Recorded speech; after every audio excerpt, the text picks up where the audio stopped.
Hey everybody, welcome to another episode of Acoustic Analysis. I'm Warren and today we're running through the February 1980 smash hit Pulling Muscles from a Shell from Squeeze's album, Argy Bargy. And I'm going to take a look at how to play the whole thing. I'm going to tell you who wrote it, who produced it, a few of the people who played on it. We're going to take a look at why it was important to Squeeze. And of course, ask the question, what does it all mean, Basil? Oh, I'm also going to tell you what I'm playing today, and then I'm going to take a stab at playing the entire song, front to back, all the way through, so don't go away. It's Acoustic Analysis. Okay, so here is how we play Squeeze's Pulling Muscles from a Shell. Your first chord is a G, but the song itself is actually in A minor. So you hit a G first, they do it down, so that's the first chord, A minor. Then you go to a G, F, E minor, D minor, A minor, D minor. It's this little, and then we do a C to a G, then an F, C, F. It's the same thing that you do the same thing with the F and the C. And then we're doing, now I play this part up the neck. You can play it down here. For the sake of showing you the chords, I'll just do it down on regular open chords. So it's E minor, squinting faces at the sky, just so you know what part we're at. E minor, to F, C, then to G, repeat again, E minor, to the F, and then to the C, and then the G. Now we're doing the pre-chorus, but behind the Chalet Holidays Complete, we go to the A minor. And actually, if you listen to the track itself, the guitar's doing just an offbeat. If you hear it by itself and just play it, it sounds like reggae. But behind the chalet, a holiday's complete. But that doesn't really sound right when you just play it with a guitar by itself. So to fill out the sound, seeing as this is all about playing an acoustic version of something, try this. You can either play these full chords, but what I like to do is keep the A minor as it is and use our ring finger to hit the G, and then your thumb to hit the F. So you got the bass notes going at the same time, which is A, G, F, G, A. But I'm holding on to as much of the A minor as I can while I'm doing that, so it sounds something like... Okay, so that is how you play the chorus. And I feel like William Tell. And then to D minor, B flat, A minor, A flat, G, and then C. Pulling muscles from a shell, G, so it's C, G, and then F. That's just an F major 7. And then it repeats.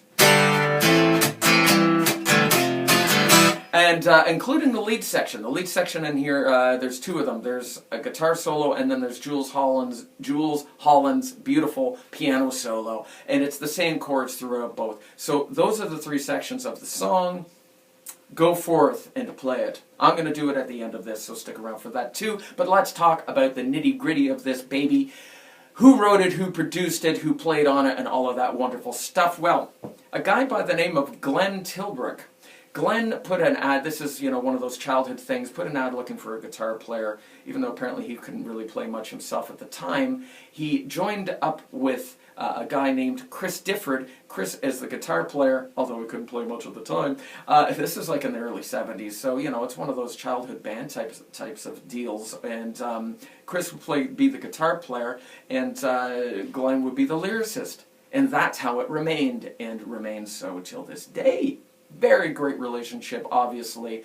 The guys get along terrifically well and have been prolific and made some fantastic songs, including this one. That's how they did it. As far as who produced this, a guy by the name of Woody. They called him Woody. John Wood is his actual name, and he was a partner in a recording studio in London called Sound Techniques. But this was not recorded at Sound Techniques. Interestingly, they went to Olympic Studios, which is, ooh, wow. big-time studio, rivaling Abbey Road back in the day. The Stones recorded there, Zeppelin recorded there, Hendrix recorded there, everybody recorded there. So why did they choose a producer who was a partner in a studio and go to Olympic? I don't know, you'd have to ask them. But they did, and he had, at this point, Woody had quite a reputation. He had produced for Pink Floyd, Cat Stevens, among others. So the sound that they got at Olympic Studio, this amazing producer in an amazing world-class facility, I think it sounds kind of crappy. Sorry, it really does. Take a listen to 1979 Squeeze album for reference sake. Cool for Cats, great sounding album. Take a listen to a year later when they did Tempted, sounds fantastic. This one sounds kind of small in comparison. Like compressed maybe? I don't know. The drums have no life. They sound thin. It's a thin sound. I think that's the best word. Not compressed. Thin. It's a very thin sounding record. Argy Bargy is the name of the album of February 1980. And it's not a great sounding album, but fantastic songs. So don't you worry. It still produces because it sounds amazing. Doesn't sound good, but the songs are fantastic. So there's that. Jules Holland played on this. He was the piano player and one of the founders of the band. So that's, is there anything else about the recording of it that's important? I think that pretty much is it. But why was this important to the band? This was the album before Tempted. At this point they were kind of alternative rock. Didn't exist really back then, but if there was alt rock, this was it, pretty much, in 1980. And I think that when it was released, it didn't really make a drop in the bucket. In the UK, it charted at number 32, but in the States, it only hit 76. So why the heck do we all know Pulling Muscles from a Shell if it wasn't really a hit? It went on to have a life of its own. In 1982, 2 years after this, we all kind of thought it was a new song at that point when they played it on Saturday Night Live. For the first time debuting it. Now that's what a lot of people do, right? Now this song was already 2 years old, but it wasn't a hit, so we kind of thought it was a new release. And after everyone heard Paul Carrack singing in Tempted, the album after this, when Jules Holland left the band, he came back later, don't worry. Don't worry, it's all good. He became a TV personality. Don't worry for old Jules. He did fine in later life. His TV show, if you're not familiar, is fantastic, by the way. He gets like 3 or 4 bands all in a studio, all playing live, all on different stages at the same time. One finishes, camera pans over to the next.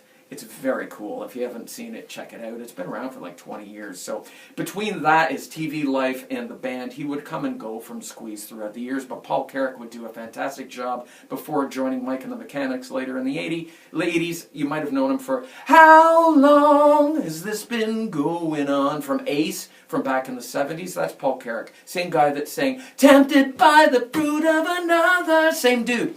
And he was in Squeeze, and he did keyboard and vocal duties for the next album. But this one still had Jules.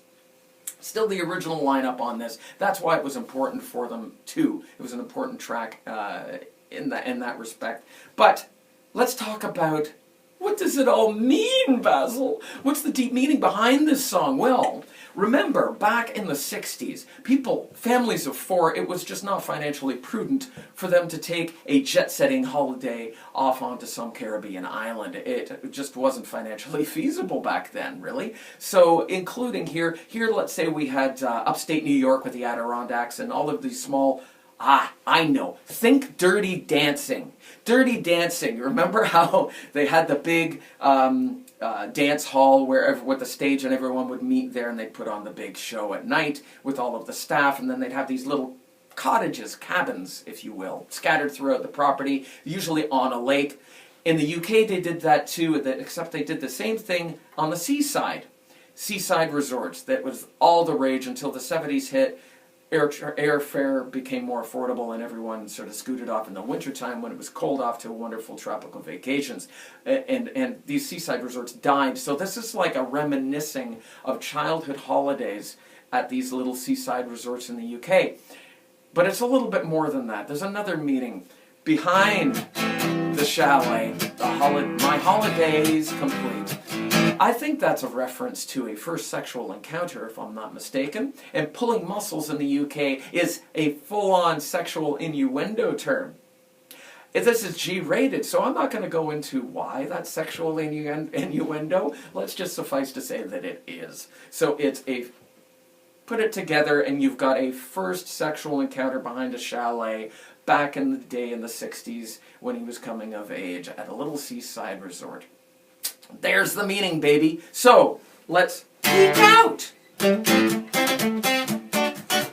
to geek out. What am I playing today? I'm playing a Carvin custom ordered. Yeah, I know. I actually ordered this and chose everything on it. Such a cool project to do. It's made by Carvin in California. This one dates back to 2014. It's a semi-acoustic. I got it plugged in with a little juice going through an amp beside me here just to give it a little more oomph. And let's give it a shot. Let's try playing this baby. All right. Pulling Muscles from a Shell, 1980. Squeeze. Archie Bargy. Okay, let's play. They do it down in the Tennessee, they do it in Waikiki. Lazing on the beach all day and night, the grip is creepy. You wish you had a motorboat to pose around the harbor. And when the sun goes down to bed, you hook it up behind the car. But behind the chalet, a holiday's complete.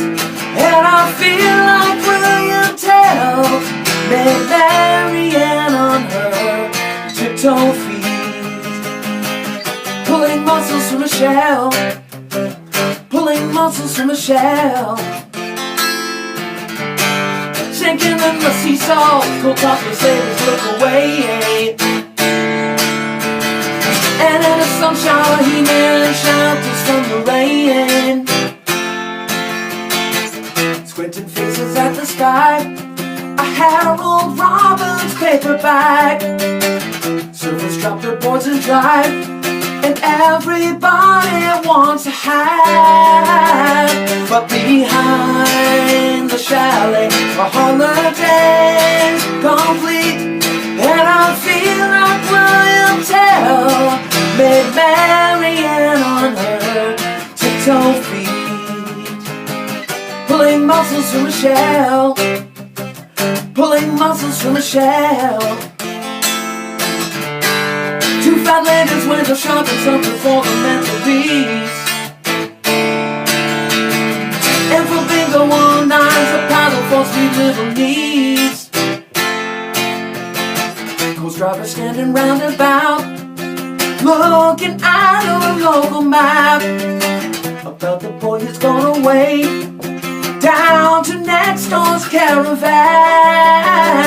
But behind the chalet, a holiday's complete. And I feel like William Tell made Marianne on her tiptoe feet. Pulling muscles from a shell, pulling muscles from a shell.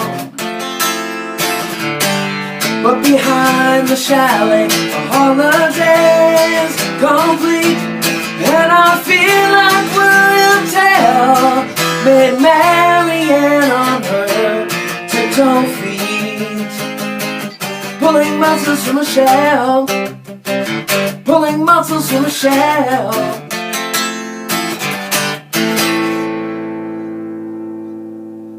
There you have it. Squeezes Pulling Muscles from a Shell from the February 1980 release, Archie Bargy. I skipped all the lead section. There's an amazing guitar solo and a piano thing going on there, but what are you going to do with one guitar? You make the best of it, right? So that's it for this episode of Acoustic Analysis. If you liked it, give me the thumbs up. I appreciate it. Share it to all your friends if you wouldn't mind. Please also subscribe, because that's what we do. That's how we do on YouTube. Thanks a lot, and we'll see you next time.